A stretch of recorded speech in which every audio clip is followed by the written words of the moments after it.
મિત્રો, કેમ છે? મજામાં છો ને? હું પણ મજામાં છું. તો આજે આપણે વધેલા ભાતમાંથી મેંદુવડા બનાવશું. જો બપોરે દાળ ભાત બનાવ્યા હોય ને ભાત વધી ગયા હોય તો આપણે રાત્રે મેંદુવડા બનાવશું. તો એની માટે જો આ એક મોટો વાટકો અને એક નાનો વાટકો આપણા ભાત વધ્યા છે બપોરના. તો એ આપણે મિક્સર જારમાં નાખીને પીસી લઈશું. ને એક વાટકો દહીં લેવાનું છે, એ નાખીને આપણે પીસી લઈશું મિક્સરમાં. આપણા ભાત પીસાઈ ગયા છે, દહીં ને ભાત. એ આપણે હવે વાસણમાં ગાંઠ લઈશું.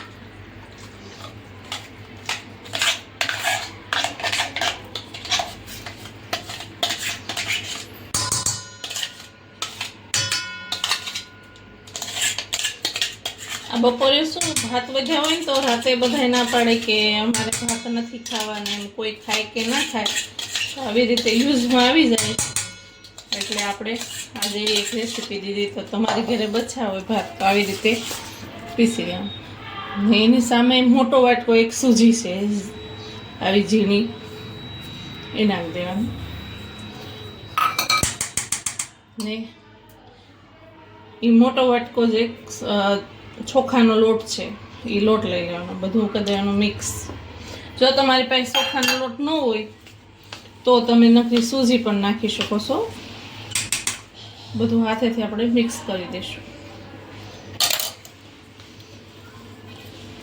બહુ ઢીલું નહીં, બહુ પાણી નથી નાખવાનું, નકર ઢીલું થઈ જાય તો આપણા મેંદુવડા બનશે નહીં. એટલે આપણે ભાત ને દહીં જે હતું ને એમાં જ આપણે લોટ બાંધીએ છીએ. જો એવું લાગે તો થોડુંક પાણી નાખવાનું, કે બહુ કડક થાય છે ને એવું થાય છે તો પાણી નાખવાનું. બહુ ઝાઝું પાણી નહીં નાખવાનું, થોડુંક મિક્સ થાય ને એટલું. પછી પાછી સૂજીની ફૂલવા જોશે ને એ માટે. તમારી ઘરે જો ભાત વધ્યા હોય તો તમે બનાવી શકો છો આવી રીતે. થોડું કરી પાણી આપણે બહુ ઢીલું નહીં કરીએ. એટલે આપણે થોડી વાર એને હલાવશું આવી રીતે. ને તમે વિડીયો સ્કીપ કરીને નહીં, સીધો જોજો. જો એકાદી સ્ટેપ ભૂલી જશો ને તો પછી મેંદુવડામાં કાંઈ તકલીફ આવશે તો કહેશો કે એને કરતાં પૂરેપૂરો વિડીયો જોજો, સ્કીપ કર્યા વગર. હવે આપણે આને 1 કલાક માટે ફૂલવા મૂકી દઈશું. આપણે 1 કલાક ભાત, સૂજી ને ચોખાનો લોટ એ ત્રણેયને એમને આપણે પલાળી રાખ્યા હતા. હવે એની અંદર વસ્તુ જોઈશે ને, આપણે પહેલાં આ 1 ચમચી મોટી 1 ચમચી મીઠું નાખી દઈશું. પછી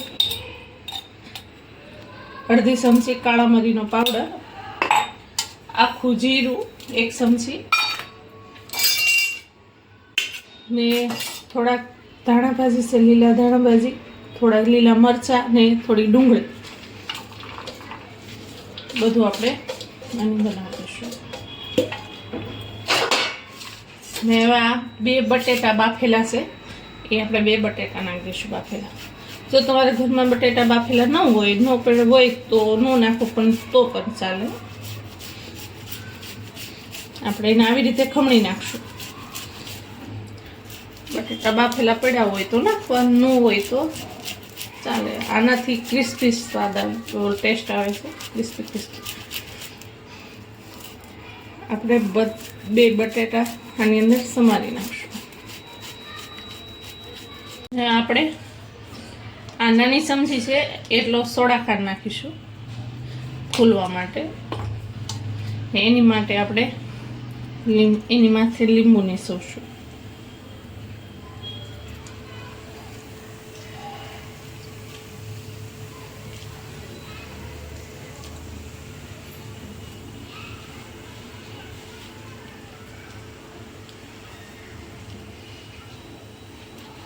બધું હલાવી નાખશું આપણે.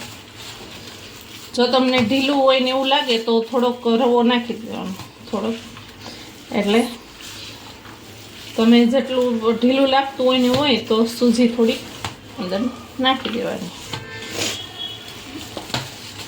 બધું એક સરખું બધું મિલાવી દેવાનું,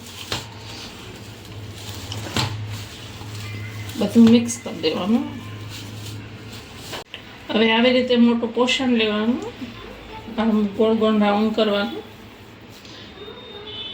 થઈ જાય પછી આપણે વસમાં એક આવી રીતે હોલ કરી દેવાનું, એટલે આપણે મેંદુ વડા જેવો શેપ આવી જાય. જો આપણે એવા બધી વાળી નાખશું. આપણે આ મેંદુ વડા બનાવી નાખ્યા છે. હવે એને આપણે તળવાનું. જો તેલ પણ ગરમ થઈ ગયું છે અને એમાં આવી ગયું છે તેલ પણ આવી ગયું છે. ને ગેસ ફૂલ રાખવાનો થોડીક વાર, ને પછી ધીમો કરવાનો. આપણે જેટલામાં ખમે એટલા નાખી દેવાનું.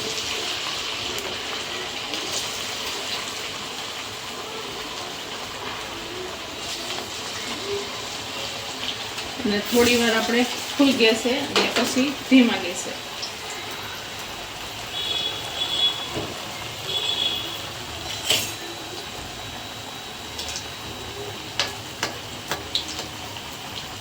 જો તમે ધીમા ગેસ આપણે હવે એને પલટાવી નાખીશું.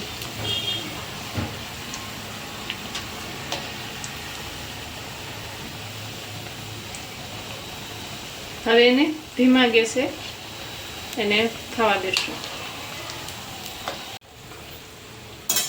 જો આપણા મેંદુ વડા તળાઈ ગયા છે. આપણે હવે જો આવા થાય ને પછી કાઢી લેવાના. ધીમા ગેસે, એકદમ ધીમા ગેસે સેડવાના એને. હવે આપણે એને કાઢી લઈશું.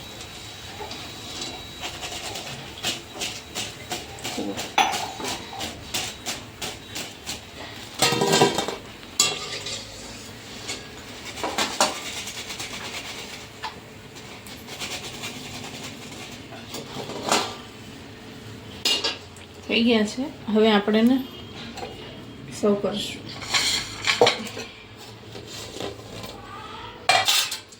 આ સિંગદાણાની ચટણી છે. જો તમને આ ચટણીની રેસીપી જોઈએ તો મને કમેન્ટ કરશો તો હું તમને રેસીપી બતાવું. એટલે આપણે ચટણી લઈશું.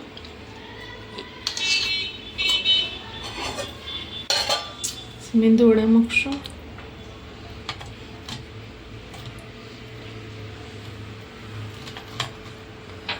એક તમને તોડીને પણ બતાવું છું.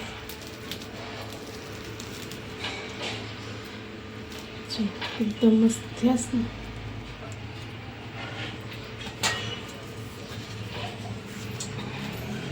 આપણા ભાતના મેંદુ વડા તૈયાર છે. જો તમને મારી રેસીપી સારી લાગી હોય તો લાઈક કરો, શેર કરો, સબસ્ક્રાઇબ કરો. Bye bye.